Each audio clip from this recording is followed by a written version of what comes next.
स्वतंत्रता के बाद देश की बढ़ती हुई आबादी ने अन्न धान्य के स्वरूप में एक बहुत बड़ा चैलेंज सरकार के सामने खड़ा कर दिया।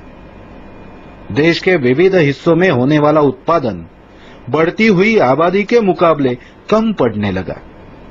पर्याप्त जमीन में ही आधिकारिक उत्पादन निकालना यही समस्या थी।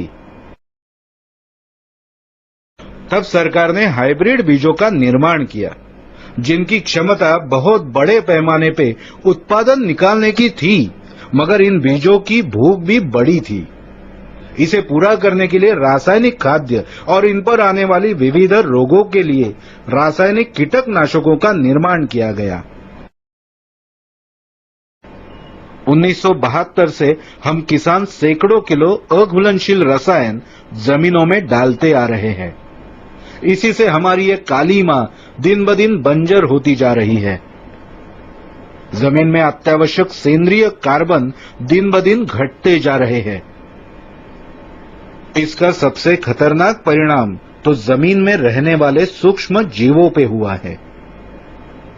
इंसान से लाखों साल पहले जमीन में बसी हुई इन जीवों की नस्ल ही हमने इन रासायनिक खाद्यों की भरमार से नष्ट कर दी।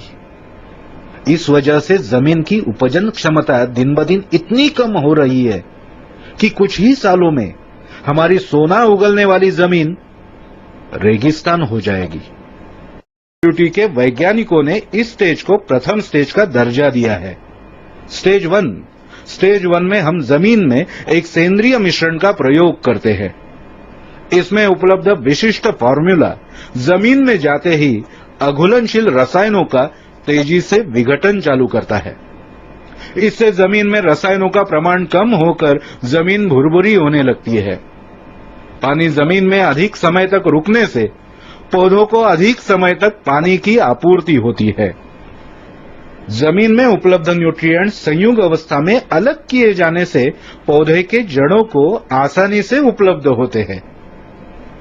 भुरभुरी जमीन में जड़ों का तथा सूक्ष्म जड़ों का विकास होने के कारण पौधों का पोषण होता है। जमीन में सूक्ष्म जीवों की नई नस्ल का निर्माण होने के कारण सेंद्रीय कर्ब तथा नाइट्रोजन का संतुलन बना रहता है। इससे जमीन की उपजन क्षमता बढ़ती है, पौधे के विकास में गति आती है। इसका सीधा परिणाम हमें उत्पादन की गुणवत्ता बरकरार रखने में होता है। अब हम जानते हैं कि हर पौधे का जन्म मिट्टी से होता है। पौधे से निकलने वाला पहला हिस्सा है पौधों की जड़ें, जो जमीन में जाकर पौधों को लगने वाले जीवन रसों का शोषण करके पौधे की वृद्धि करती है। जमीनों की अवस्था जड़ों के विकास में महत्वपूर्ण भूमिका निभाती है। बंजर तथा सख्त जमीन में जड़ों का विकास ठीक से नहीं हो पाता। इस वजह से पौधों का पोषण नहीं हो पाता। रसायनों के भरमार से जमीन में उपलब्ध कई न्यूट्रिएंट्स संयुग अवस्था में जाने से पौधों को उपलब्ध नहीं होते। इससे पौधों का अधूरा पोषण होने की वजह से उत्पादन में कमी आती है। अब हम जानते हैं कि अब शुरू होता है पौधे का बचपन। इस अवस्था में पौधों को छोटे छोटे पत्ते आते हैं। जहां से पत्ते आते हैं उस जगह को नोड कहते हैं। पौधे में ये नोड हृदय का काम करते हैं। जैसे हृदय पूरे शरीर में खून का परिवहन करता है, वैसे ही नोड्स पौधे में जीवन रसों का परिवहन करते हैं। इसलिए इस नोड्स का विकास अत्यावश्यक है। पत्ते पौधे में खाना बनाने वाली फैक्ट्रिया है। पत्ते हवा से कार्बन डाइऑक्साइड तथा सूर्य किरण के सहयोग से जीवन रसों का निर्माण करते हैं। इस प्रक्रिया को प्रकाश संश्लेषण के नाम से जाना जाता है। IB4WT के स्टेज 2 में वैज्ञानिकों ने इन पत्तों को और नोड्स को ध्यान में रखते हुए कुछ ऐसे फॉर्मूलाए उपलब्ध किए हैं जिनको पानी में मिलाकर पौधों पर छिड़काव करते हैं। ये फॉर्मूला पत्तों से जब ग्रहण होता है तो पत्ते बड़े और हरे भरे होते हैं और प्रकाश संश्लेषण क्रिया में गति प्राप्त होती है। नोड्स का विकास होने से पौधों में ताकत आती है।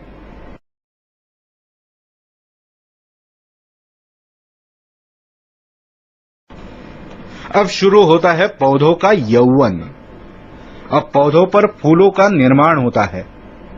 इजराइल में पौधों की इस अवस्था की तुलना स्त्री के यौवन के साथ की जाती है।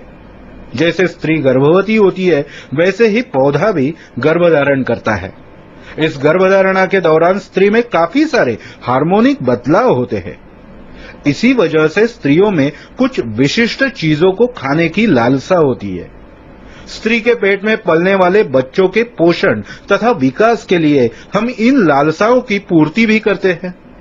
ठीक इसी तरीके का बर्ताव इस अवस्था के दौरान पौधों में भी पाए जाते हैं। इजराइल में वैज्ञानिकों ने कई साल तक परीक्षण करके इस अवस्था के दौरान पौधों को लगने वाले ऐसे कुछ विशिष्ट मूलद्रव्यों की खोज की है, जिनकी लालसा पौधों को होती है। इनकी आपूर्ति करने से पौधा खुशहाल होता है तथा पौधों पर लगने वाले मादा फूलों की संख्या बढ़ती है। हमने ऐसे ही फॉर्मूला का उपयोग IV4WT के स्टेज 3 में किया है। इसके छिड़काव से पौधों में लगने वाली फूलों की संख्या बढ़ती है और प्रतिकूल परिस्थिति में भी इन फूलों को पकड़े रहने की ताकत पौधों में आती है। इसके पश्चात फूलों का रूपांतर फलों में होने लगता है। इस अवस्था में पौधा अपने जीवन रसों का परिवहन फलों की तरफ बढ़ाता है। इससे पत्तों को मिलने वाला जीवन रस में कमी आ जाती है और पत्ता सूखने लगता है।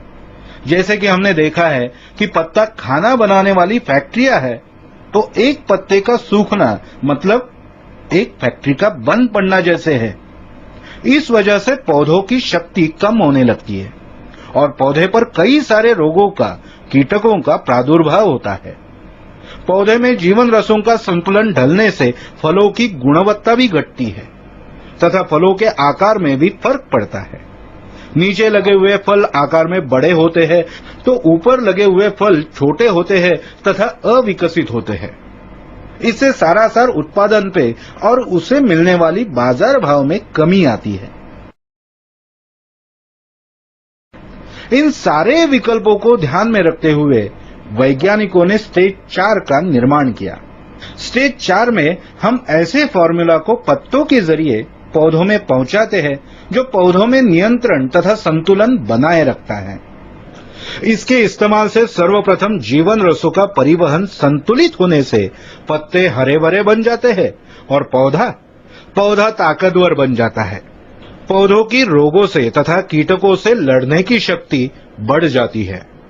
जीवन रसों के संतुलित परिवहन से फलों का योग विकास होने से पौधों पर नीचे से ऊपर तक लगने वाले फलों के आकार तथा गुणवत्ता में समानता देखी जाती है।